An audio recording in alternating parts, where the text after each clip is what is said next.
Welcome to today's Explainer. We're diving straight into one of the most unbelievable underdog stories in human history. We're talking about how a desperate, terrified refugee camp somehow transformed into a massive, magnificent global superpower. Yep, we're exploring the incredible rise of Venice. Seriously, I want you to picture this. Try building a city in a place with absolutely no fertile land to grow crops. Zero. No natural resources to mine, no powerful army to defend you, just endless, dark expanses of mud, salt marshes, and shallow seawater. By all conventional logic, a settlement here should have just been a temporary blip in history. So how does a city literally built on mud become the ultimate gateway between East and West? Against all odds, these isolated settlers didn't just survive, they completely thrived. Today, we're going to uncover exactly how this impossible settlement beat those impossible odds to dominate Mediterranean trade for over 1,000 years. Let's start right at the beginning, a beginning born from fear. So, picture the 5th century. The mighty Roman Empire is collapsing, and barbarian invasions are spreading absolute chaos across northern Italy. Cities are burning, entire communities are just disappearing under the wrath of invaders like the feared Huns, led by Attila. Faced with complete annihilation, thousands of desperate Roman citizens made a crazy choice. They packed whatever they could and fled toward this dark, stormy, confusing lagoon along the Adriatic coast. Now, it definitely wasn't paradise, but it offered one priceless advantage: safety in the mud. You see, enemy armies on horseback simply couldn't navigate these treacherous, shallow waterways. That mud was literally their first line of defense. But that brilliant survival tactic led directly to our next chapter, creating an upside-down forest. Think about it. The mud kept them safe, sure, but immediately presented a massive, almost impossible engineering problem. How on earth do you build a heavy stone city on a foundation of sinking sludge? Well, their solution was just brilliant. It required sheer, back-breaking physical labor. Workers drove thousands upon thousands of massive wooden piles straight down deep beneath the muddy lagoon waters, and they didn't stop pounding them in until those logs hit the solid layer of clay hidden far beneath the soft mud.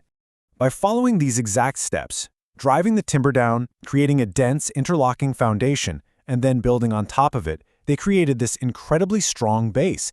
They effectively planted an upside-down forest beneath the waves, and upon this hidden wooden world an entire civilization rose. Magnificent churches, heavy stone palaces, and eventually canals became their new roads, and boats completely replaced wagons. They were quite literally building a new world right on top of the water. Now, as this city grew, they focused heavily on preventing a tyrant. Having just fled for their lives from ruthless warlords, the people of Venice wanted strong leadership, right? But they absolutely refused to accept a dictatorship. So, unlike a traditional European king who was born into absolute, unquestionable power, Venice created something different: the Doge. The Doge was an elected head of state, and his authority was heavily restricted by a complex web of councils and wealthy merchant families. They made sure no single person could ever dominate the republic. And to really enforce this, they established some truly unique and honestly kind of intense institutions, most notably the Council of Ten. This was a highly secretive political body tasked with investigating treason and corruption. And get this, they relied on anonymous accusations dropped into these stone letterboxes scattered all around the city. So yeah, this government was quite literally built on a system of suspicion. But remarkably, it worked. It prevented tyranny and gave Venice centuries of unbroken political stability while the rest of Europe was just tearing itself apart. Which brings us to their economic engine, arguably the world's first factory. Located perfectly between Europe and Asia, Venice became the ultimate middleman. We're talking bustling markets and unimaginable wealth from trading luxury goods like Chinese silk, Indian spices, and gold. But to protect this vast, rich trade empire, they needed serious naval power. Enter the arsenal. Now, at first glance, it might just look like a massive medieval shipyard, but it was functioning centuries ahead of its time. This wasn't just a place where ships were built, it was effectively history's first industrial factory. Instead of building a ship from scratch one by one, the arsenal relied on standardization. They mass-produced all the individual ship components separately: masts, rudders, oars, ropes, cannons, you name it. When a ship was needed, they basically ran an assembly line. This incredible, bustling efficiency meant they could assemble and fully arm a complete warship in a single day, literally one day. This rapid production gave Venice an unmatched naval supremacy that their rivals couldn't even dream of touching. Next up is a story I absolutely love: the Holy Heist. So, with their wealth and a dominant military totally secured, Venetian leaders wanted the ultimate prize, absolute prestige. They set their sights on the remains of St. Mark the Evangelist, resting far away in Alexandria, Egypt. In 828 AD, two Venetian merchants pulled off one of history's most daring heists. They actually managed to acquire the secret relic, but getting it out of Egypt, that was the real problem. Their solution was pure, cunning genius.